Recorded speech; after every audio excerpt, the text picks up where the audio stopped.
Hello दोस्तों, मैं हूं चंद्रहास कुमार, जो कि आज हम लोग कक्षा 9 के और डॉक्टर मनोहर रे की किताब से पाठ नंबर 2, पाठ का नाम क्या है? बहुपद। पाठ का नाम क्या है? बहुपद, जिसको इंग्लिश में बोलते हैं पोलिनोमियल्स। क्या बोलते हैं मेरे भाई? पोलिनोमियल्स बोलते हैं। इस चैप्टर में इस पहला वीडियो है, ये पहले वीडियो में हम लोग क्या करेंगे, इस चैप्टर का पूरा बेसिक पढ़ेंगे। आखिर बेसिक पोलिनोमियल्स बहुपद होता क्या है, क्या होते हैं, कैसे बहुपद बना है। फिर उसके बाद हम लोग एक्सरसाइज पे आएंगे, सवाल पे आएंगे। जितनी भी एक्सरसाइज दी गई हैं उनको पूरे को हम लोग सॉल्व कर देंगे ना। तो चलिए स्टार्ट करते हैं समय न गवाते हुए। तो पाठ नंबर 2 का नाम क्या है? बहुपद, जो इंग्लिश में बोलते हैं पोलिनोमियल्स।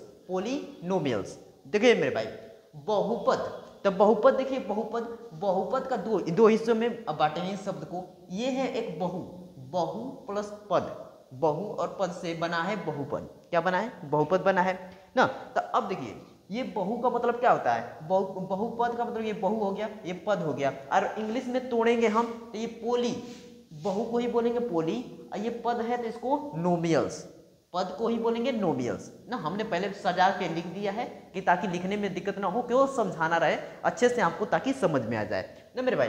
तो देखिए, बहुपद के लिए बहु हो गया बहु, जिसको इंग्लिश में बोलेंगे पोली ना, पोली। और ये है नोमियल्स, जो इसको बोलेंगे पद को बोलेंगे नोमियल्स। ठीक, अब यह रही बात बहुपद। तो ये बहु में मतलब क्या है? ये पोली मतलब क्या है? बहु का मतलब वो वाली बहु नहीं जो मेरे भाई जो घर में काम करती है ना, वो वाली बहु नहीं है, यहाँ पोलिनोमियल्स है। ठीक है, तो ये बहु का मतलब क्या है? बहुत सारे। क्या है? बहुत सारे। अब पद का मतलब है पद, जो पद को इंग्लिश में बोलते हैं टर्म्स। अभी आपको समझ में नहीं आया कि बहु का मतलब बहुत सारे, क्या बहुत सारे, क्या बहुत सारे, और पद क्या पद ना। तो चलिए, अब थोड़ा सा ये आपको पहले हमको ये समझ में आना चाहिए आपको कि बहुपद को एक हिस्से में तोड़े बहु, और ये एक हिस्सा पद, जो कि इंग्लिश में बहु को इंग्लिश में बोलते हैं पोली, और ये पद है इसको इंग्लिश में बोलते हैं नोमियल्स। यहाँ तक समझ में आया? अब बहु का मतलब है बहुत सारे, अब पद का मतलब पद, टर्म्स। यहाँ तक समझ में आया? तो अब देखिए, जो कि हमारा ये बहुपद था ना, पोलिनोमियल्स था, ये मिलकर बना है। किससे मिलकर बना है? चर और अचर, चर और अचर, चर और अचर। अभी यहीं पे हम बात कर रहे थे बहुत सारे की, तो बहुत सारे हमारे चर और अचर, बहुत सारे चर और अचर से हमारा मिलके ये बना है, बहुपद बना है। अब देखिए, बहुपद मिलके बना है तो बहुपद क्या है? अब देखिए, यहाँ पे ये भी बताना है कि चर क्या है सर ना। चर जैसे कि चर हमारा, जैसे इंग्लिश में बोलते हैं वेरिएबल, चर को इंग्लिश में बोलते हैं वेरिएबल, और अचर को इंग्लिश में बोलते हैं कांस्टेंट। क्या बोलते हैं मेरे भाई? कांस्टेंट बोलते हैं। अब रही बात चर की, तो चर में देखिए, चर वो राशि है जो कि बार बार बदल जाती है ना, बार बार बदल जाती है, उसे हम बोलेंगे चर।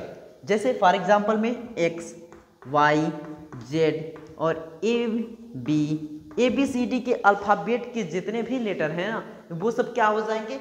चर हो जाएंगे।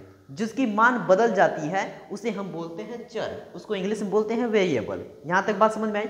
और रही बात अचर की, अब एक तरफ है जो बदल जाता है तो वो चर कहला रहा है, तो दूसरी तरफ अचर क्या हो जाएगा? जो न बदले, कांस्टेंट रहे, उसको हम बोलेंगे अचर बोलेंगे। तो जैसे फॉर एग्जांपल में समझिए, इसका फॉर एग्जांपल समझिए, जैसे 5 है तो 5 ही रहेगा, 6 नहीं हो जाएगा, नहीं 4 हो जाएगा। 5 है तो 5 है, कांस्टेंट है।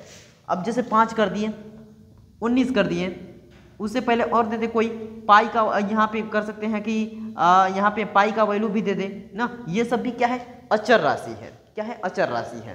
ठीक है ना, ये हम लोग समझ गए। कोई रूट की भी वैल्यू ले लेते हैं, रूट में ले लिया 5 ना, लेकिन ये भी क्या है? एक फिक्स राशि है, जो कि हम बोलेंगे अचर, कांस्टेंट हो गया।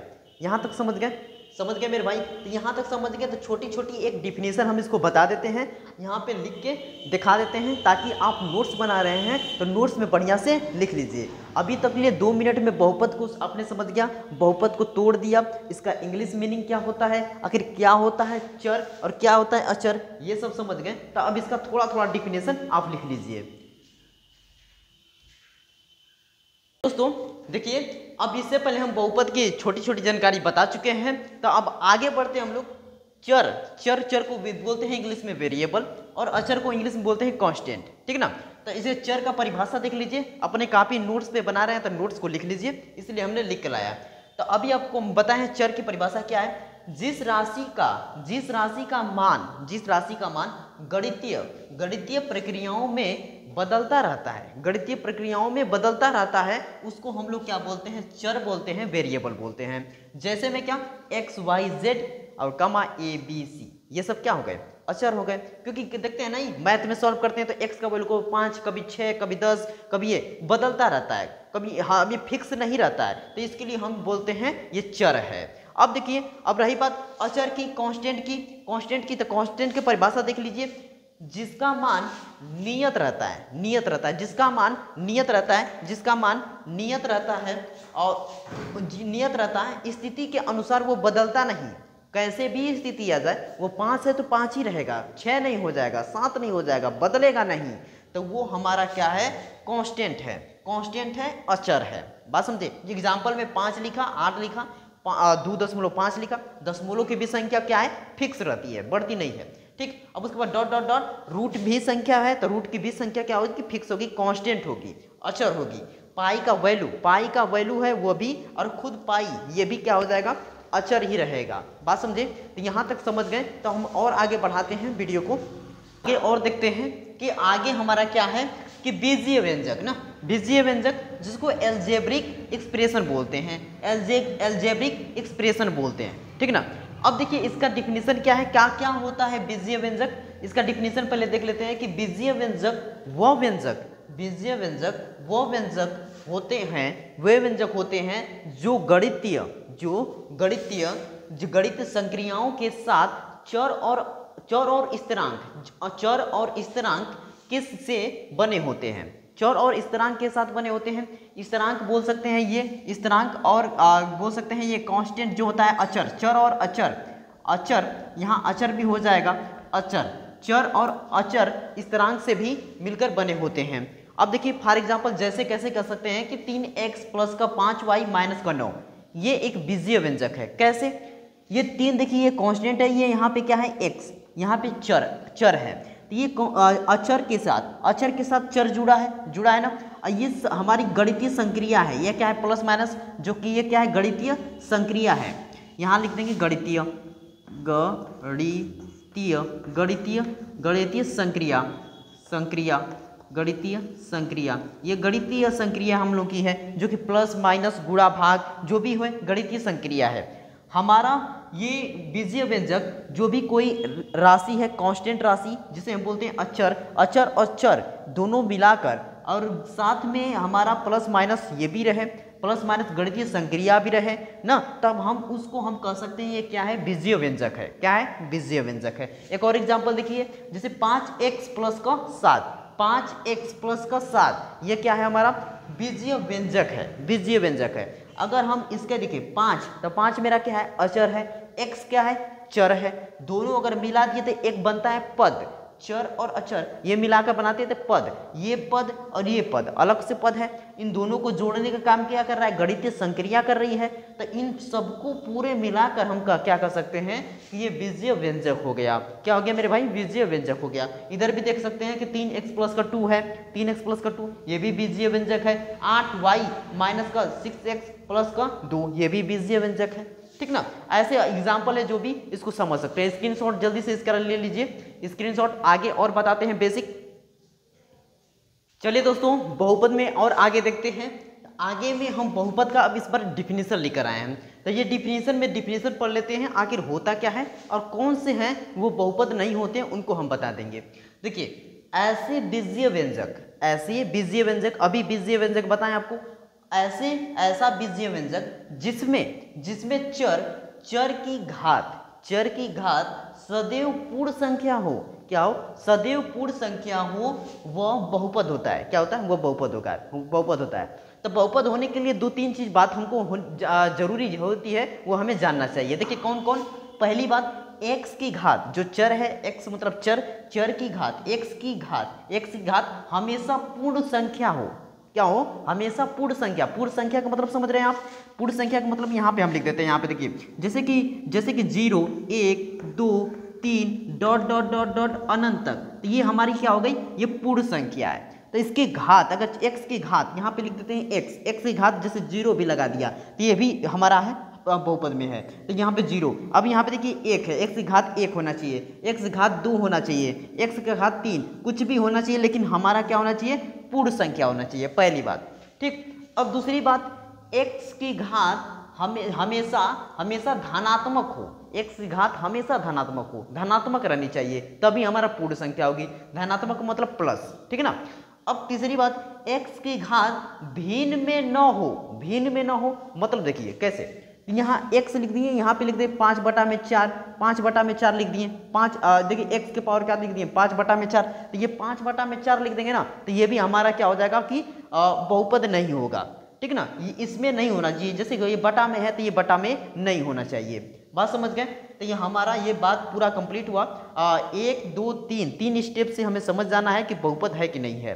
तो हम यहाँ पे कुछ क्वेश्चन लिख कर आए हैं, कुछ क्वेश्चन इसमें से बताना है कि बहुपद है कि नहीं है, उसको देख कर बताएंगे। देखिए, तो कोई ये तो पहले हमारा ये है बीजीय व्यंजक है, बीजीय व्यंजक में क्या है 2x² + 4x + 9 ये दिया है। अब हमको देखना है x की घात, जो x की घात मतलब कि चर, यहाँ जरूरी नहीं है कि x ही हो, चर हो, कुछ भी हो सकता है, y हो सकता है, z हो सकता है, कुछ भी हो सकता है।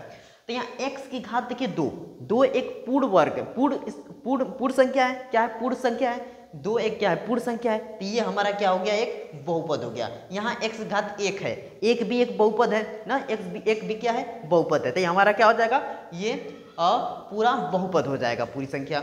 अब देखिए दूसरा नंबर में देखते हैं, ये रूट में 3 है, हमें ये अचर से नहीं मतलब है, हमें मतलब है चर से, चर को देखना है, चर xy, तो x की घात देखिए कितना है 2 है, पूर्ण संख्या है, पूर्ण संख्या है ना, पूर्ण संख्या है 2, 1 2 3 4 ऐसे कोई भी संख्या हो तो पूर्ण संख्या होती है, तो ये x की घात 2 है ना, और यहाँ पे x घात 1 है ना, तो ये क्या हो गया, पूरा एक ये हो गया बहुपद हो गया, क्या हो गया मेरे भाई, बहुपद हो गया।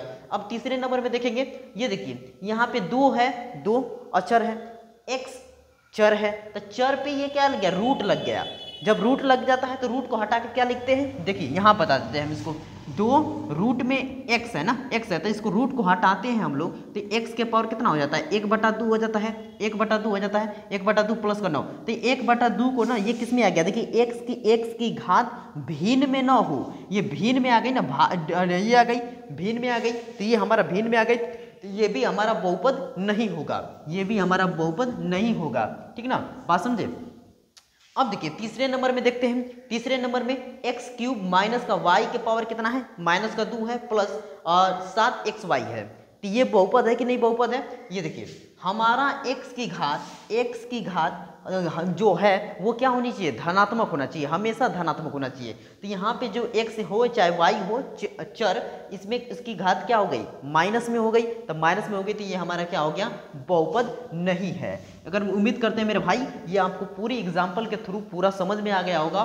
तो अब एक कंसेप्ट और बचा है, उसको भी बता देते हैं, जो कि आरोही और अवरोही, ये हम बता देते हैं, ठीक है ना। चलिए दोस्तों, बहुपद का एक लास्ट कंसेप्ट देख लेते हैं, जो कि बहुत दिक्कत करता है मेरे भाई। ये दिक्कत क्या करता है कि अवरोही और आरोही क्रम में, अवरोही क्रम और आरोही क्रम में कंफ्यूज हो जाते हैं बच्चे कि आखिर कौन बड़ा है कौन छोटा है ना, ये कंफ्यूजिंग करने वाला है। अगर इंग्लिश का वर्ड देखा जाता है तो पता चल जाता है, ये देखिए डिसेंडिंग आर्डर असेंडिंग आर्डर, तो डिसेंडिंग असेंडिंग में पता चल जाता है कौन छोटा हो रहा है कौन बड़ा हो रहा है ना। तो सबसे पहले हम लोग यहाँ देखेंगे अवरोही क्रम।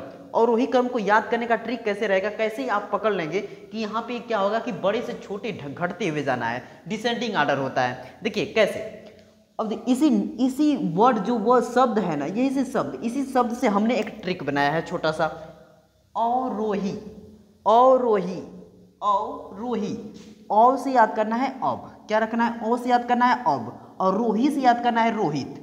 अब रोहित तुम भी छोटे होते जा रहे हो ना, अब रोहित तुम भी छोटे होते जा रहे हो, मतलब अवरोही का हमने बनाया, औ से याद किया अब, और रोही से याद किया रोहित। अब रोहित तुम भी छोटे होते जा रहे हो, मतलब कि रोहित बड़ा था, फिर उसके बाद छोटा छोटा छोटा छोटा छोटा छोटा छोटा होता जा रहा है ना, बड़ा से छोटा होता जा रहा है। तो आप इस तरह से पकड़ लेंगे कि हमारा क्या होगा, घटते क्रम हो जाएगा। अवरोही का मतलब है कि अब रोहित तुम भी छोटे होते जा रहे हो, बड़ा है छोटा होता जा रहा है, समझ जाएंगे अब मेरे भाई। अब देखिए दूसरा नंबर है आरोही। आरोही क्रम। तो आरोही क्रम का इंग्लिश में होता है कि असेंडिंग ऑर्डर। असेंडिंग ऑर्डर को तो जानते ही हैं कि छोटे से बड़ा होता है, लेकिन हिंदी का वर्ड होता है मेरे भाई, हिंदी का जो शब्द होता है ये कंफ्यूज हो जाते हैं आपस में बच्चे कि आखिर कौन बड़ा है कौन छोटा है। तो हमने एक ट्रिक बनाया, कभी कंफ्यूज नहीं होंगे आप। अब देखिए आरोही, आरोही क्रम। तो आरोही क्रम से आप कैसे याद करेंगे, देखिए आरो नाम के शब्द से ही आप पकड़ लेंगे, आरो से।